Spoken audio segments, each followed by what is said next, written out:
everyone, welcome to my sewing and DIY channel. Today I'm doing something a little different and exciting which I've never done on this channel before. I'm doing an unboxing video. Ow. Oh gosh. Evidently, I am dressed to the theme for unboxing this box of vintage sewing patterns. I got this box of vintage sewing pattern from an Instagram friend of mine, Tony, who got in touch with me via Instagram and asked, hey, do you want vintage sewing patterns? And obviously, my answer is yes. These actually shipped to me, I want to say a couple months ago, but I've just been so busy with a whole bunch of things that I haven't really gotten around to opening these boxes up. In this video today, we're going to be looking at all the vintage sewing patterns that Tony sent me, and I'm also going to be sieving out the ones that I think I'll be interested to sew for spring and summer.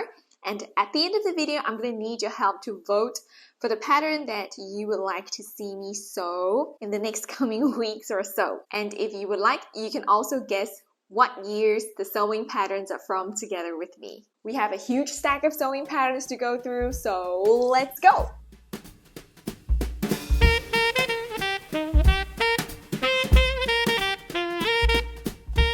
Oh my goodness, you're kidding me. You are absolutely kidding me, Tony. This is so much. These are like all the patterns that I would sew. Okay, I need to pause the camera and we need to regroup a little bit.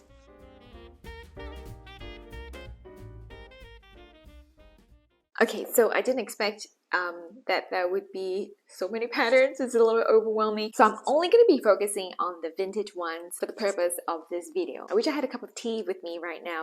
Aha! This is definitely from the 60s. I want to say mid-60s. 1963. I'm close. I like the pattern. I have actually been thinking about sewing more raglan sleeves because they're much easier to fit and a lot quicker to sew. So if you hate sleeves, you need to explore raglan sleeves. I like the collar, this kind of like semi-standing up rolled collar. I posted this dress on TikTok I think last week, and someone was asking me what this collar is supposed to be called. So it's a rolled collar, and this dress actually has a V neck on the back of the dress. This one is definitely in the 60s. It's a very basic shift dress. I don't think I'm going to be wanting to make it, so we're going to put this aside. This is early to mid 70s, I think. 1970. I don't know why I'm just having so much fun trying to guess the year that the pattern is from. I'm going to put that aside. Okay, another A-line shift dress. So there's really quite a number of pretty cute A-line shift dresses and a number of early 70s sewing patterns, which I might revisit when it's fall again.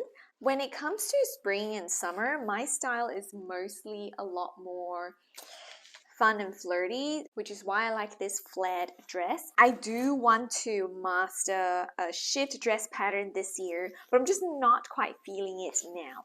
So I'm putting those patterns away for now. This is another nice one that would be good when I want to try the 50s, 60s look for winter and autumn, which I haven't really done so because I've only just been here for a year, number one. And number two, I find the idea of sewing with woolen fabrics a little intimidating. I feel like I need to do a little bit more research into it, and the other reason is that I honestly am afraid that when I wear this type of style, I'm just gonna look a little bit too matronly.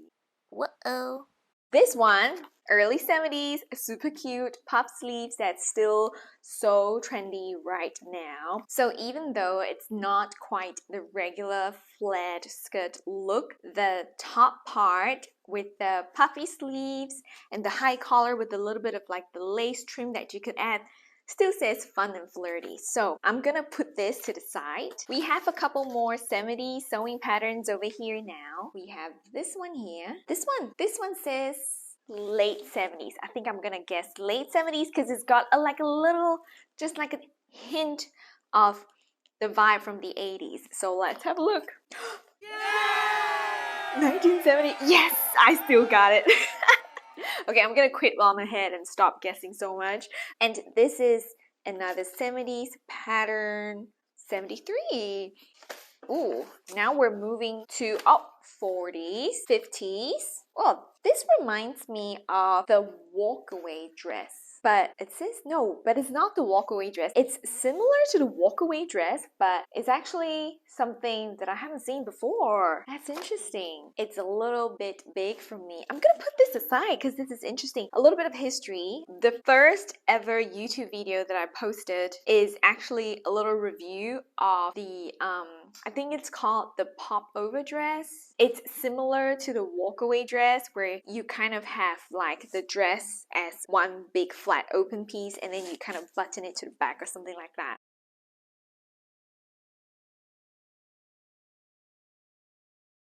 Now we're gonna look at this one, classic 60s shift dresses. Okay, we are getting close to the end. I'm not even sure how I'm gonna be editing this video. I have a lot going on here. I have this camera showing the vintage sewing patterns and I have this in front of me. This, I really wanted to highlight this a little bit because this is the prime example of a capsule wardrobe. So you get 3 fabrics, this purple one, this brown one, this white one. You get 1 pack of sewing pattern and you make everything in it and just copy the illustration. Basically a capsule wardrobe. In the 50s and 60s, some of these patterns had the phrase weekend wardrobe added to it. So if you Google vintage sewing pattern, weekend wardrobe, you'll see some of those. But hey, maybe this should be a video in the future. We have a couple of 60s blouses. I'm really loving the side darts over here, but they are a little big for me. So instead of sewing a basic blouse pattern, I should be spending time working on my bodice sloper. So that's why I'm not going to be putting those patterns aside. And now we have a couple of shift dresses from the 60s once again. I love the illustration here. I like how everything is monochrome, but it's so inspiring because you can kind of get ideas on how to style the dresses. Use a contrasting belt, add a head wrap, use a bigger belt, add contrasting rag. I love it. And yeah, I think that's all the vintage sewing patterns that we have for today. So I hope you've enjoyed this vintage sewing pattern unboxing video. Thank you so much to Tony once again for sending the sewing patterns to me. Leave a comment and let me know which one of these patterns you'd like me to sew for spring and summer, and I will see you in the next video for some more sewing, DIY, and a little bit of fun. Bye!